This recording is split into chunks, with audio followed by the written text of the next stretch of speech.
I'm going to make this quick and to the point about this Deion Sanders thing. If you look at the title, you know I'm about to go with this. First things first, I'm waiting to see the video or some type of reputable source that has Deion Sanders telling Jackson State that whatever opportunity comes his way, he's going to turn it down, to be the head coach of, Jackson State for life. I've yet to see that. Some of these fuckboys and jealous and envious people, they're more upset about him leaving than at Brett Favre, who literally robbed them of their financial earnings. But they don't talk about that. Unfortunately, some black people want you to fail because they themselves are failures. And it's damn sad how some black people not only want, to make an HBCU not successful, is because the alumni don't donate and give back. Unlike other universities, for example. You got an HBCU president, a pastor rather, who says he wants Deion to fail. Why would you want a black man to fail?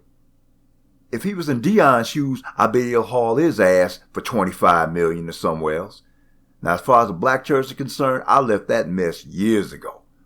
But he did elevate, I tell you what, he did elevate Jackson State, not only the SWAC, but the entire HBCU football programs. Most folks didn't have a problem with him moving. That's what they don't want to tell you. Most folks didn't have a problem with him going. What they are lamenting is that HBCU programs will be mostly irrelevant. Again, the issue is that no one was looking for Deion before he went to Jackson State or an HBCU. He did something incredible. And as a result, black colleges was beginning to get recruits and get attention they never would have gotten otherwise and never had. It's a damn business, and people got to realize that this man well and above exceeded what he needed to do within 3 years. And he brought exposure to black colleges altogether, something nobody else is doing and nobody else gives a damn about. Let's go through this. He donated half his salary, more than half actually, to improving facilities that they didn't have, and paid his last year's salary back. He bought sponsorship. He bought his own staff. All of these things nobody else was doing or have ever done. And the football team was undefeated and back-to-back SWAC champs. Those are facts. And I'm just getting started. Nobody's mad at Prime for taking an offer that he earned. People knew people were going to come at him for the type of success that he had. Folks are pissed off that he didn't use that cachet or influence that he had to at least attempt to systematically start to change, that status quo of bullshit that a lot of black colleges have. He politicked on and to get the job in the first place.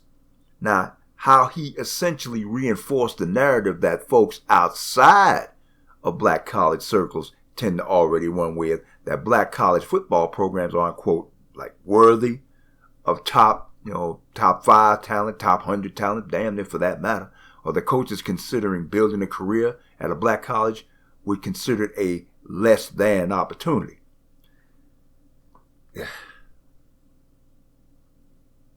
Look, a real man leaves things better than he finds them. He did a great job. Nobody can question that Deion did a great job. My personal opinion, Deion was recruited by the power elites. He was recruited by them. What Deion was building at a black college was a threat to NCAA Power 5 structure. You better understand this is a business. I want you to consider this. Imagine had Deion stayed on, like, say, another 3, 4, 5, maybe up to 10 years. The revenue, the endorsements, the marketing, the TV deals, tickets, merchandise, and the community impact, especially for a town that couldn't even get any clean damn water. Deion would have changed college football forever. There's no doubt in my mind. In just 3 years that he was there, this man was recruiting 4- and 5-star recruits, dude. Imagine had he stayed and continued to get this caliber of recruits. Black colleges would have had to compete with that. And more investment would have poured into rival Jackson State. And more talent would have meant more change, more people coming out to see the talent, and that would have meant more athletes going to the NFL from historically black colleges. The Power 5 schools, that make the bulk of their money, they make it from African American athletes. Had there been a black college renaissance, that would have had a direct challenge to the Power 5 schools, who have benefited, by the way, from decades of black athletes choosing their schools over black colleges. And the reason why Colorado is able to buy Deion is because they had more high-caliber African-American athletes. The Power 5 schools simply were not going to allow, black colleges to rise to prominence. And we saw that. They saw what Deion was building. They say rising tide lifts all ships. Well, they came. And they saw, and they conquered, and they got him. The power structure feared, was flat out scared what Deion was doing, and I'm sure Deion was told to comply, by the way, or bad things were going to happen. We all know what happens in Hollywood, for example, and the entertainment industry in general. Artists, musicians, politicians are given those screwed up, fucked up 360 deals. If they challenge the structure, them or people around them start to disappear. Kobe, Bill Cosby, Michael Jackson, Jordan's dad, Kanye's mama, just to name a few. Fuck with the elite's money. Bad things usually happen. And as the content creator alluded to, Deion gave away a portion of his salary to JSU. And Deion said it himself. It wasn't about the money. So look, if it wasn't about the money, why did he leave? If you believed in a university so much to give up half your salary, who benefited the most from Deion being at Jackson State? Jackson State, of course, and other black colleges and the college's landscape. Who stood to lose money from Deion's continued success at Jackson State? The Power 5 structure. Think about this. Imagine hundreds of African Americans deciding to pick black colleges over Power 5 schools. You think of the wealth transfer from this movement. That would have generated billions with a B, and all the nice facilities and amenities that the Alabamas, Ohio States, Texas, Florida, blah, blah, blah's got would have been started to go and be built by black colleges.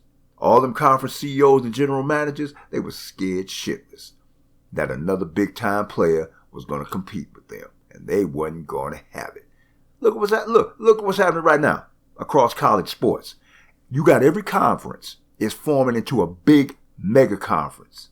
All these mega conferences, the SEC, Big 10, Pac-12, Big 12, and others, they don't want another player in the game, especially no black colleges.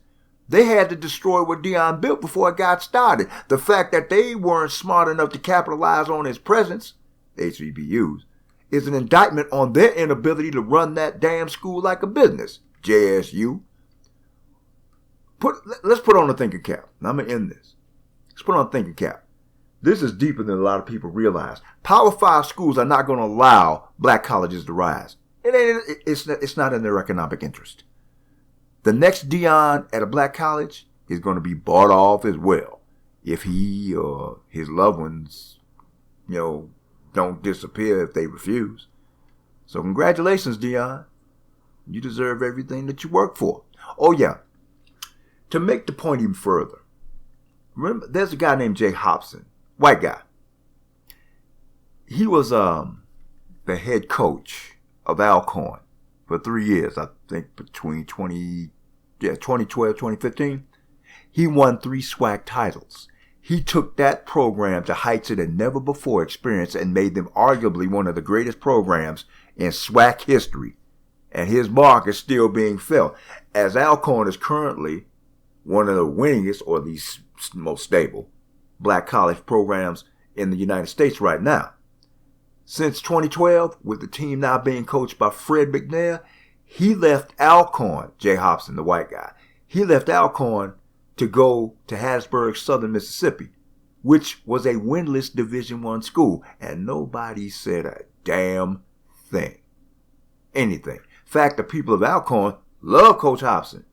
And they should. He was a good coach. Damn good person. So, look, by black folks' logic who had a problem with Deion, did Hobson, again a white guy, use black culture?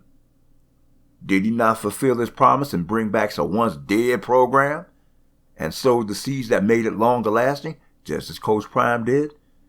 You'll never get an answer to that question because it makes too much damn sense. These fuck boys, these black boule butter biscuit bacon bastards run these schools like a black church where you got unqualified people who want to be on the finance committee. You see how messed up the church leadership is, don't you?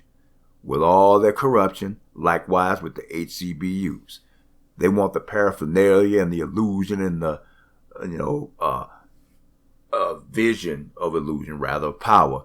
But they ain't got enough business or financial, if not common sense, to actually wield power and influence to make a difference in the students' lives. So let's go through it. Let's see. Let's go through a couple of things Deion had to deal with since he's been there. Less than 3 years. And this is not complete, but I'm going to give you a little taste. And let's see if you, as a football coach, put yourself in a position, if you're coming to a school, what football coach has to put up with this?